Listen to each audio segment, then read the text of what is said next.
The biggest threat to the MCU may be coming from its smallest place, the quantum realm, but is Ant-Man and the Wasp: Quantumania another fun adventure, or is it just the stepping stone to a larger story?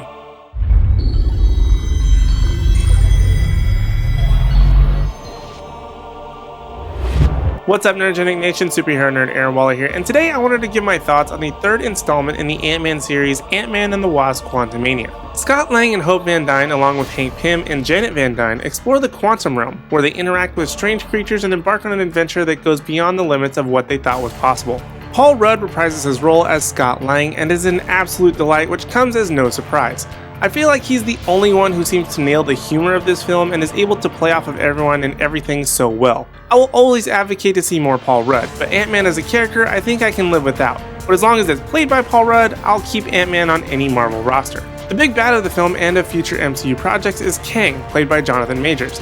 And I already knew that he was going to be a pretty great addition to the MCU and that he was a great actor, but he genuinely stole every scene that he was in. He was calm and appealing, but also menacing and full of rage when he needed to be. Majors fully immersed himself as Kang, and after the credit scenes, I can't wait to see him continue to be a force to be reckoned with in the MCU on both the big screen and the small screen. I also wanted to talk about Kathryn Newton as Cassie Lang. I feel like she was a good addition to the film. She has a lot of Scott's tendencies, which I think is great, but I also feel like she was mostly just there to continue setting up more young future heroes that will possibly end up leading to a Young Avengers movie or series. The last character that I want to talk about is Modoc. I didn't necessarily feel like it was going to be mind-blowing, but I did have some hopes that the character would be somewhat interesting.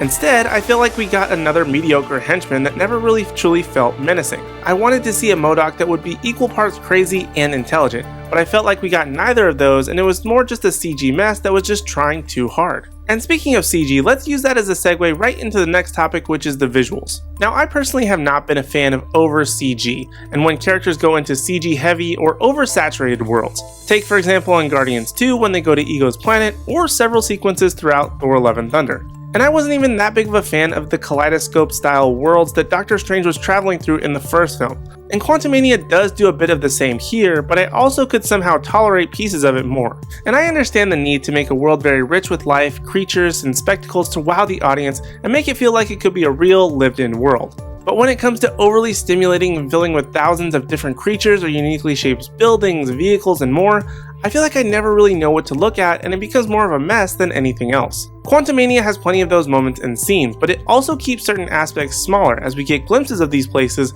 but then we're taken inside to the bar or the Citadel, where things can be brought back into the story and the character development as a whole and thus make it way more interesting. And now that we mentioned story, it was good, but it was also kind of strange.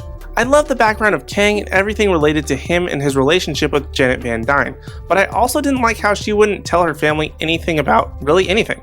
The whole family getting sucked into the quantum realm and then having to figure their way out was interesting, but I didn't necessarily feel like there was any sense of urgency for them to want to leave. They kept saying they needed to, but once the Kang story was incorporated, it felt like the story shifted to keeping him inside rather than them leaving. And one thing about this movie that really kind of bothered me was that it felt like it was trying really hard to be a Star Wars movie without being a Star Wars movie. The way that the world was built, the creatures, the function of devices, Kang and his army essentially being the Empire or even the First Order, it felt like Peyton Reed's attempt at a resume builder to show that he could do Star Wars-esque things. But he's already directed 2 episodes of The Mandalorian, but maybe this was him auditioning for a future standalone project. I'm not sure, but it just didn't quite sit right. Now, Quantumania has been getting a pretty bad rap critically and is being considered one of the lowest rated MCU films. And though it may certainly have its problems, it also has several positives and somewhat fun and even tense scenes. And I think that although this could be a potential end for the Ant-Man series, though he will still be around plenty in the MCU and team-up movies and his daughter may take up the mantle for a new installment, Ant-Man and the Wasp: Quantumania is still a fairly enjoyable movie that has plenty of implications for the road ahead. And for that reason, I'm going to give Ant-Man and the Wasp: Quantumania a 6 out of 10.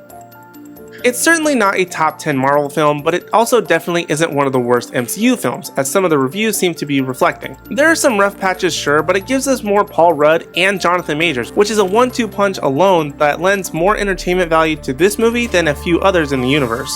Though the biggest opportunity of the film was missed when Ant-Man first sees Kang and he could have just said, "Jonathan?" So those are my thoughts on Ant-Man and the Wasp: Quantumania, and I want to hear from you in the Nerdgenic community. Have you seen Ant-Man and the Wasp: Quantumania? If so, what did you think? Do you think that this was one of the worst MCU films or one of the best? Let me know your thoughts in the comment section down below. And while you're down there, be sure to hit like, subscribe, and ring the bell notification so you don't miss out on any future videos from me or the rest of the Nerdgenic team. And also be sure to give us a follow across all social media platforms at Nerdgenic. That way you don't miss out on any special news, announcements, or articles at nerdgenic.com. But in the meantime, if you want even more video content from us, check out my Flash movie theory video. Or if you want to know the comic history of various heroes and villains, check out the History of playlist. But other than that, thank you guys so much for watching. We really do appreciate it, and we hope to see you in the next video.